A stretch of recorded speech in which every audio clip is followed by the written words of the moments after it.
இந்த கதையில் நம்மளோட ஹீரோயின் பேர் பூஜா. பூஜா படித்து முடிச்சுட்டு ஒரு சின்ன தனியார் கம்பெனியில் வேலை செஞ்சுட்டு வராங்க. ஒரு நாள் ஆஃபீஸ் போயிட்டு வீட்டுக்கு வரும்போது பயங்கர டென்ஷனோட கோவமாக வராங்க. வீட்டுக்கு வந்து செருப்பெல்லாம் தாறுமாறாக கழட்டி போட்டுட்டு அம்மாவை பயங்கர கோவமாக கூப்பிட்றாங்க. அம்மா அம்மா இங்கே வா அப்படின்னு சொல்லி சத்தமாக கூப்பிட்றா.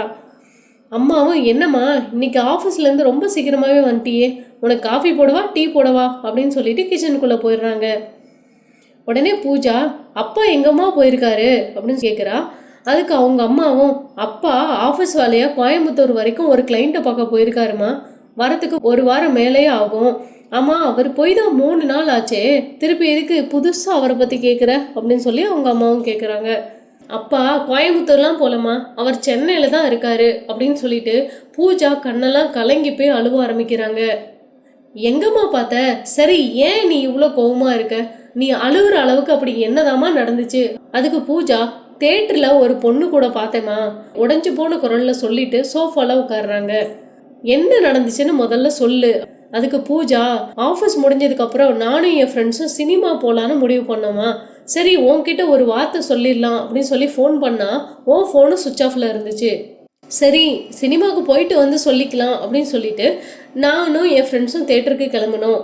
டிக்கெட் வாங்கும் இடத்துல அப்பாவை பார்த்தேம்மா, இன்னொரு பொண்ணோட அவர் படம் பார்க்க வந்திருந்தாரு.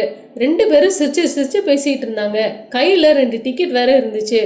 என் ஃப்ரெண்ட்ஸு முன்னாடி நான் எதுவுமே காட்டிக்க கூடாது அப்படின்னு சொல்லிட்டு தலைவலி அப்படின்னு சொல்லிட்டு படம் கூட பார்க்காம வீட்டுக்கு கிளம்பி எந்திரிச்சு வந்துட்டேம்மா. பூஜா சொல்ல சொல்ல அவங்க அம்மா அழ ஆரம்பிக்கிறாங்க. ஏம்மா நான் பேசிகிட்டே இருக்கேன், நீ பாட்டுக்கு எதுவுமே பேசாமல் அமைதியாகவே இருக்கியம்மா, என்னதான் பிரச்சனை சொல்லுமா? அந்த பொண்ணு என் வாழ்க்கையில் வந்து 15 வருஷம் ஆச்சுமா, அதோட என் சந்தோஷம் நிம்மதி எல்லாமே போச்சு பூஜா. உடனே பூஜா கேட்குறாங்க, அப்போ உனக்கு ஏற்கனவே அப்பாவை பற்றி தெரியுமா?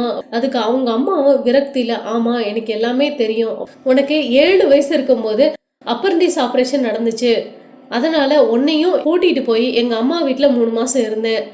அந்த 3 மாத கேப்பில் தான் உங்கள் அப்பா ஆஃபீஸில் வேலை செய்கிற ஒரு பொண்ணை சேர்த்துக்கிட்டாரு. நான் இங்கே வந்தோன்னே பக்கத்தில் அரசல் பரசலாக பேசிகிட்டு இருந்தாங்க.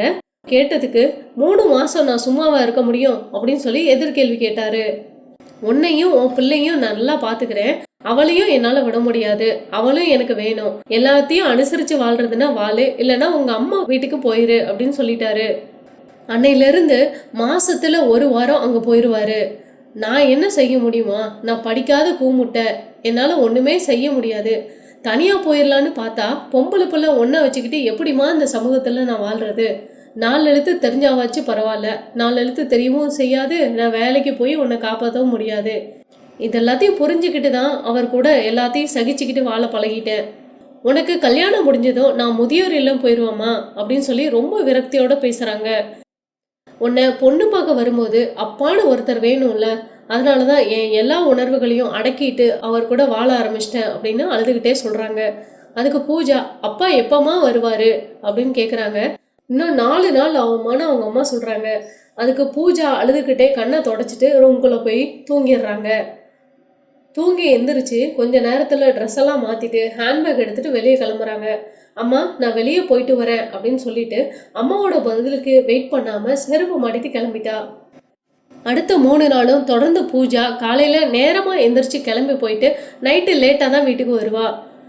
அவங்க அம்மா ஏதாச்சும் கேட்டால் பதில் எதுவுமே சொல்லாமல் வெயிட் பண்ணிட்டு இருந்தா. 4வது நாள் அவங்க அப்பா ஊர்லேருந்து வந்து குளிச்சுட்டு மீனாட்சி ஒரு காஃபி போடு அப்படின்னு சொல்லி சொல்கிறாரு. உடனே பூஜா ஒரு பத்திரத்தையும் ஒரு சில நோட்டுகளையும் அவங்க அப்பா முன்னாடி கொண்டு போய் வைக்கிறா. அதுக்கு அவங்க அப்பா என்னம்மா இதெல்லாம் அப்படின்னு சொல்லி கேட்குறாரு.